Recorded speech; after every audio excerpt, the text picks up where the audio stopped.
I want to preach on this thought today. How's your love life? How's your love life? Woo-hoo! Amen. Yes. A man meets a girl, woman, and he gets the googly eyes, and she gets the googly eyes, and they fall in love. Love. And then 30 years later, somebody says, how's your love life? And the question would be, 15 years later, how's your love life?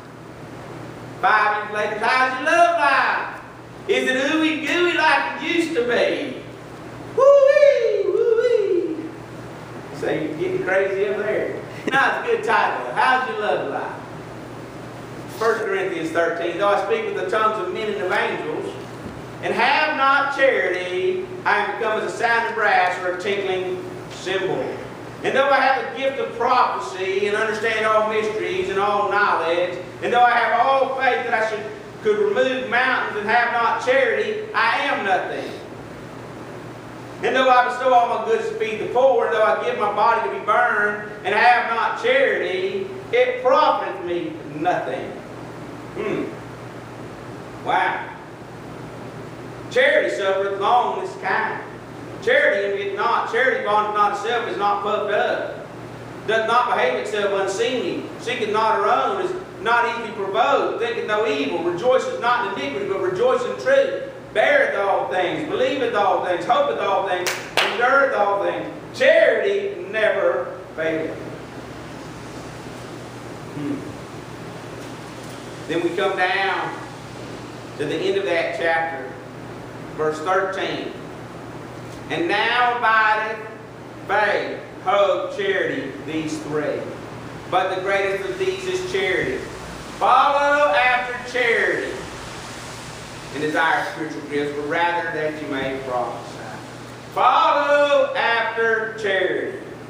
We looked this morning at the things that follow after salvation, or things that accompany salvation, and we saw the outworking of these things, and in our hearts, in our health, in our helpfulness, and we saw all this. And so this morning I'd like to look at this thought of how's your love life, and think about this idea of charity, charity, charity. The word charity.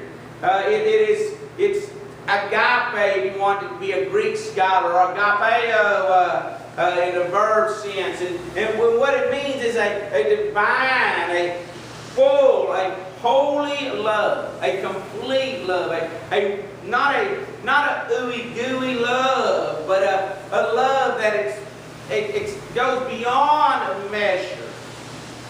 A love that's beyond expectation.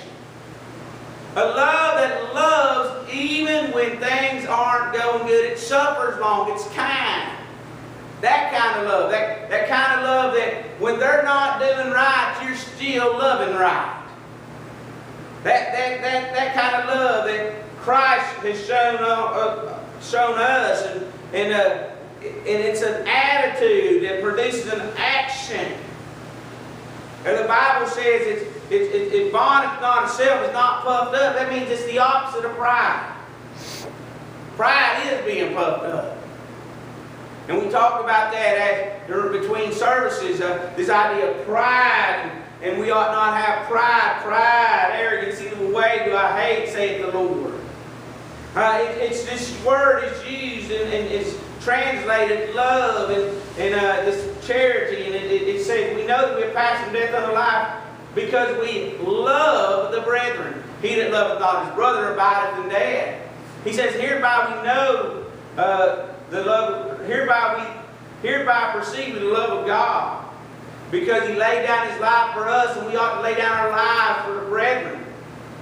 He said, but whoso has this world's good and seeth his brother have need and shut up his bowels of compassion from him, how dwelleth the love of God in him? My little children, let us not love in word, neither in tongue, but in deed and in truth. The question I would have today is, how's your love life? love life? When you see somebody have a need, do you meet that need? Now let me say, meeting that need we find, and I'm getting way ahead of myself. Meeting that need does not prove that you have this love. It's a product of having this love. But we know that you can give your money, all your goods to feed the poor, and though I give my body to be burned and have not charity, it profiteth me nothing. So you can do all the things and not have it. Right. But you can't have it and not do the thing. If you have this divine love in you, it will produce actions of love. It's not the only word translated love in the Bible from the Greek, but this one has to do with this specific type, this giving, this love that beyond measure. It's important. Let me just first of all say there's an importance to having this charity. Charity's the one thing that no matter how uneducated or how lowly esteemed a Christian you are, you can have and you can be known for. Some who have been to Bible colleges and cemeteries and seminaries and all that stuff. Some who have done all these things and can speak with eloquence. If they don't have it, who really cares whether they speak? They'll not care how much you know until they know how much you care, I heard a preacher say. But there's those who can speak eloquently. There's those who've got minds that can expound things. Is that not true? But there's those who can't do that. But every one of us, if you're a child of God, you can have that divine love in you. You can have that charity in you. It is important. It is the Bible, there's writers who wrote that it's the queen of all the Christian graces. It's the queen of them all. Every Christian, no matter how lowly esteemed, can possess this charity as a manner of life. No matter how educated you are, if you're truly a Christian, you must possess this. If you do not possess this, what makes you think you are? We know that we have passed from death unto life because we love the brethren. If there's no love, we perceive the love of God because He laid down His life for us. And we ought to lay down our lives for the brethren. I mean, we can see that anybody can do this. Let me say you can have all the right doctrine. And I'm not against having the right doctrine. I'm for the right doctrine. You have all the right doctrine. You can cross every T and dot every I correctly, doctrinally. You can be a member of an independent, fundamental, Bible-believing, Bible-preaching Baptist church. But if you have not charity, what's it really matter? It is important. In 1 John chapter 4, he says, "Love, let us love one another. For love is of God. And everyone that loveth is born of God and knoweth God. He that loveth not, or loveth knoweth not God, he that loveth not knoweth not God, for God is love." Now let me say, it didn't say love is God. It is an attribute. It is a divine attribute of God. This kind of love. And God has. He tells us, though I speak with the tongues of men and of angels, have not charity, I become a sounding brass or a tinkling cymbal, and though I have the gift of prophecy and understand all mysteries, I just told you, no matter how educated you are, and though I have all faith, no matter how much you can live the Christian life and give everything you've got to feed the poor, if you don't have charity, it profits nothing.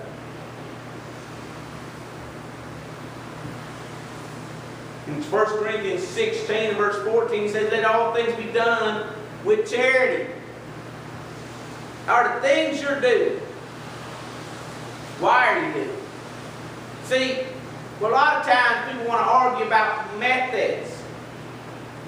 God's biggest thing is motive. Why do you do what you do? Why do I do what I do? Let all things be done with charity. If I go out to witness to people, or you go out to win people, and try your best, and you do it just so you can grow a church, and you have no care for them and their soul, you have no care for their condition, you don't have any care for their situation, you have not charity, what are you? What good is it doing? You might end up with their money, you might end up with their membership, but what good is it? It's not done with charity. Whatever you do, let all your things be done with charity. Above all these things, he tells us in Colossians chapter 3, put on charity. Above everything else. I mean, here's what he says. Let me just go over there. He says, put on therefore, verse 12 of chapter 3 of Colossians, as the elect of God, holy and beloved, bowels of mercies, kindness and humbleness of mind, meekness, long-suffering, forbearing one another, forgiving one another. And if any man have a quarrel against any, even as Christ forgave you, so also do ye. And above all these things, put on charity, which is the bond of perfectness. How's your love life?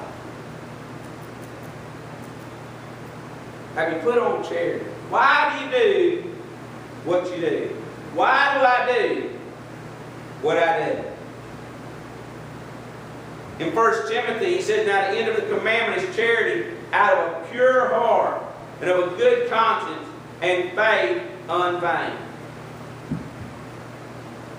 Some would say, and I've said, be careful of these things, of going places and preaching places and street preaching just because there's a crowd there that you know is going to be there.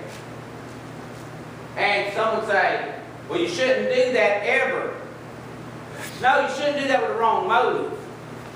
You shouldn't do that with the wrong attitude. You should do it out of charity. Can you preach to somebody because you love them? Or do you preach to them because you hate them and you want them to change because you want America to be saved from the vileness of their sin? Or do you want them to be saved because they're victims of their sin? Think about that. Sinners are not. And then I say this, sinners are just victims. You think about your sister Eve. She was in a transgression, being deceived. She's just a victim. Sin has a way of manipulating and twisting and doing things. And we go and preach to people like we want to fix their problem instead of care about their soul. They're victims.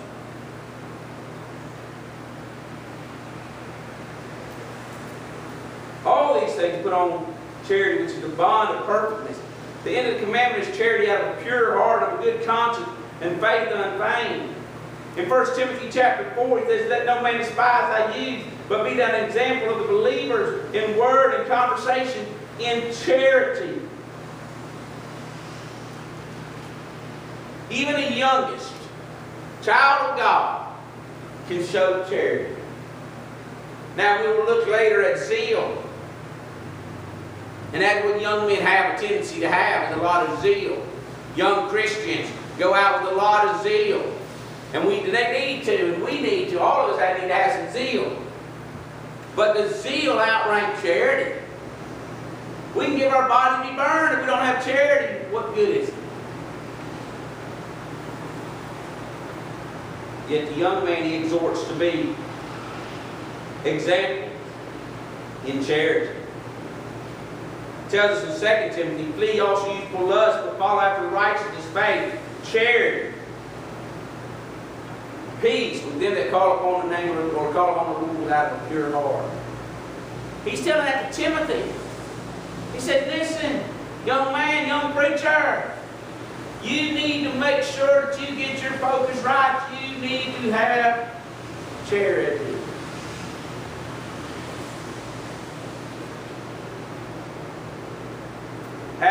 perfect charity among yourselves. For charity shall cover a multitude of sins. He tells us in 1 Peter. How critical are you? That'd be my question. How critical am I? Are we so critical that when a brother or sister doesn't do it the way we think it ought to be done, that we cannot just allow it to go sometimes? I'm not talking about if they're living in wickedness that we shouldn't say something, shouldn't try to be an encouragement, try to be a help to them.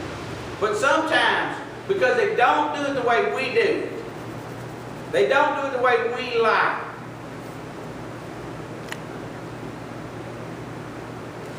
How does you love God? Love one another as I have loved you.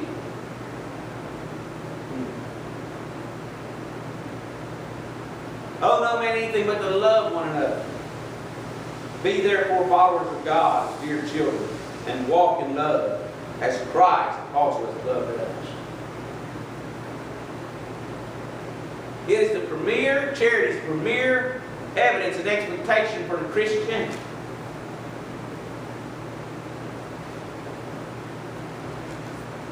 But not only was it for the Christian, it's been the whole thing throughout all history. He says, this is the whole idea. Watch this in Matthew 22. Master, which is the great commandment, which is the great commandment of the law? Jesus said unto him, Thou shalt love the Lord thy God with all thy heart, with all thy soul, with all thy mind. This is the first and great commandment. The second is like unto it, Thou shalt love thy neighbor as thyself. So we say it's an expectation of a Christian, but it was an expectation of the Jew. It's an expectation of all God's people historically. Love the Lord thy God. He says in Deuteronomy 6:5. Love the Lord thy God. Love thy neighbor, he tells them in Leviticus 19:18. This idea of charity. It's important. Let me show you some things about what it's not. Charity is not giving to the poor. Though we use it, give to charity, give to charity, give to charity. Charitable giving. They have it on your tax forms. How much charitable giving do you do? Giving to the poor and giving to this cause and that cause. Charity is not giving to the poor. We're back in our scripture again, 1 Corinthians 13, verse 3. Though I bestow all my goods to feed the poor, and though I give my body to be burned and have not charity, it profits me nothing. I mean, how often people think themselves and others have charity because some outward act sacrifice or supply? If you have charity, you're going to relieve people, but not because you relieve people doesn't make it charity. I mean, if you have this world of good and shut up your bowels of compassion, that's what the love of God in you. If you see a brother or sister naked and destitute of daily food, and say unto them, Depart in peace and be ye warmed and filled, notwithstanding you give them not what things which are needful to the body, what does it profit? And as you have opportunity to do good to all men, especially them of the household of faith. So God's for giving. God's 100% for us having a giving heart. But the giving is not the issue. The issue is, do you have charity? Amen. It is the fruit of charity. Because giving is not the root of charity. But giving should be the fruit of charity. Some people give so that they can boast. And I will deal with that.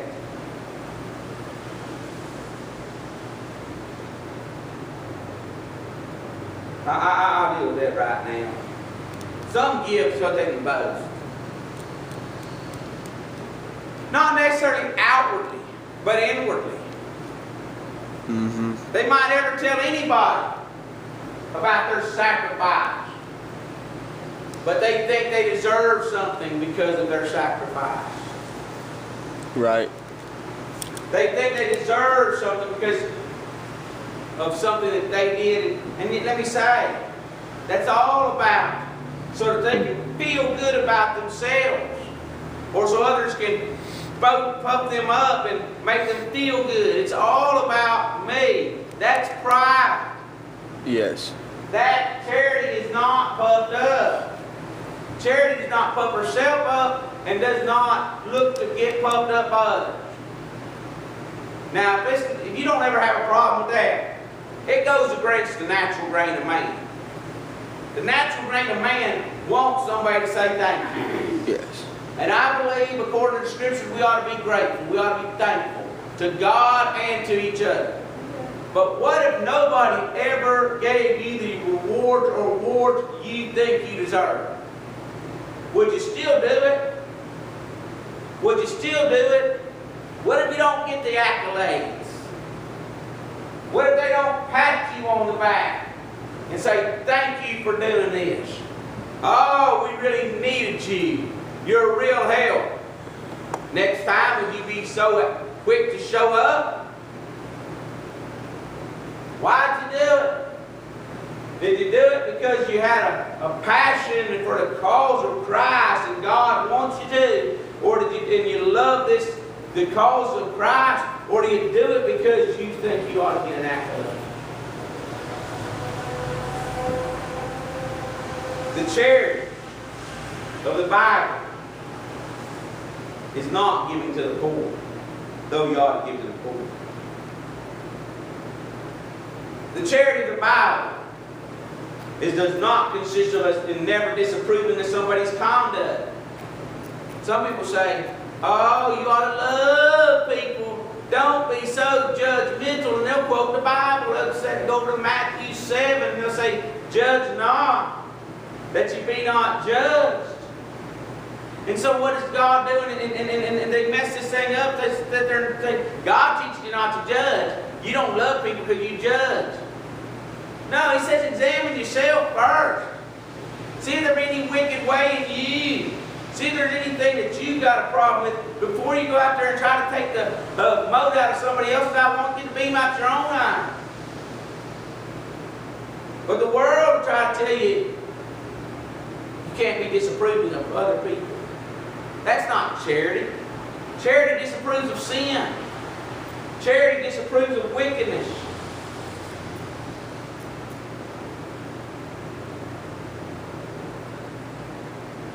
Judge not according to their appearance, but judge righteous judgment. I mean, this whole idea of just letting everybody do their own thing, just live and let live, and don't ask, don't tell, and all that kind of mentality of, oh, just don't ever step on anybody else's way. Let them be who they are. You just keep on doing what you are. Well, the problem is they're not going to let me do what I do, because what I do is preach and tell the truth. They want to shut me down. They want to shut you down. But if you love them, you're going to tell them the truth. Amen. You're going to disapprove of sin. Don't think charity is not. It's not about never disapproving of people's actions or their conduct. True charity wants to confront sinner with a heart's desire to convert them, to change them. It doesn't cover up sin, but it covers sin.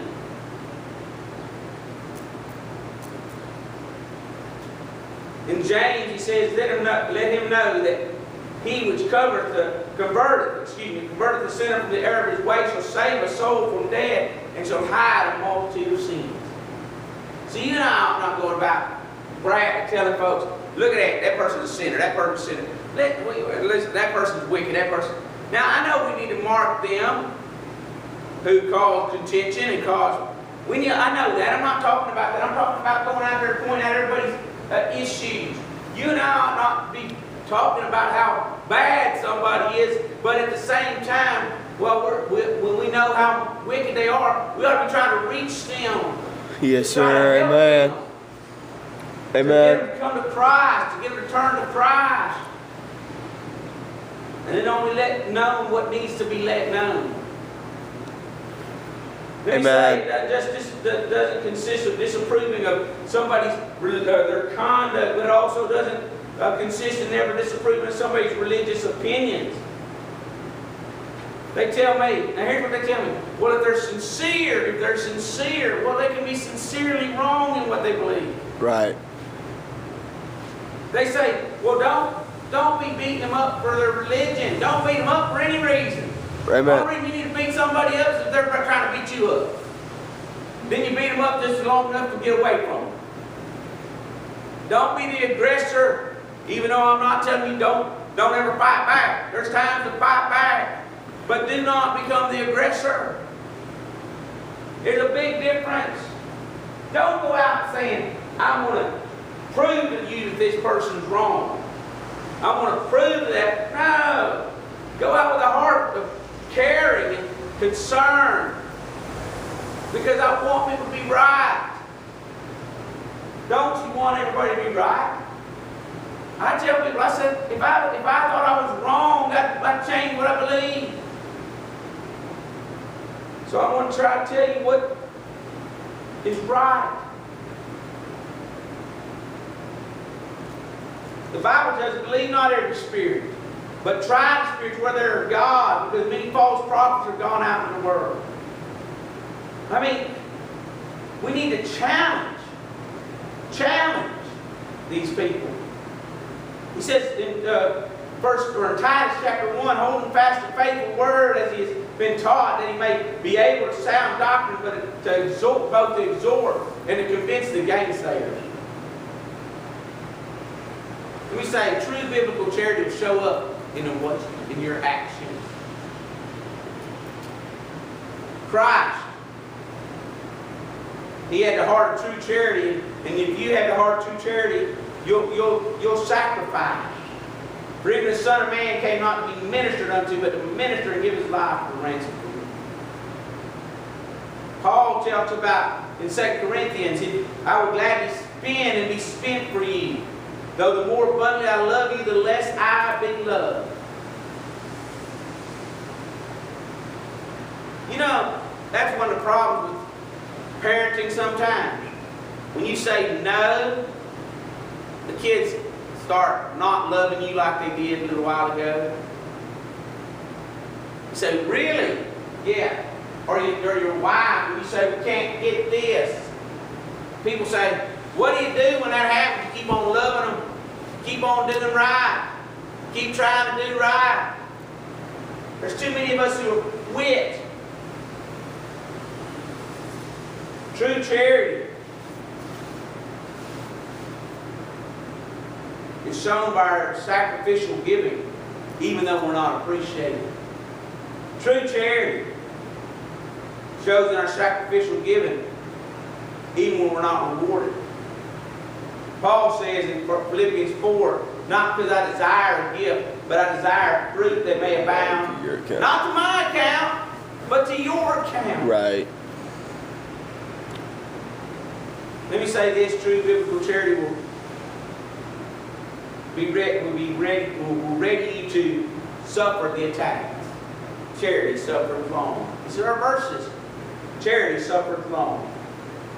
Ephesians tells us, with all lowliness and meekness, with long suffering, forbearing one another in love, and daring forever to keep the unity of the Spirit.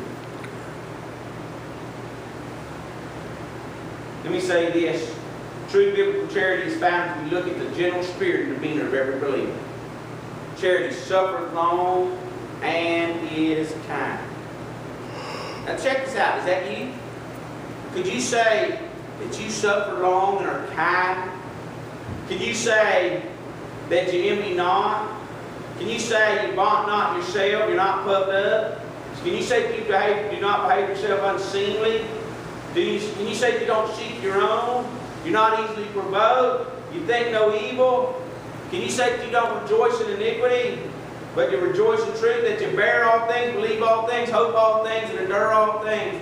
Can I say that? Can you say that? That's how we're supposed to be if we have the love of God shed abroad in our hearts.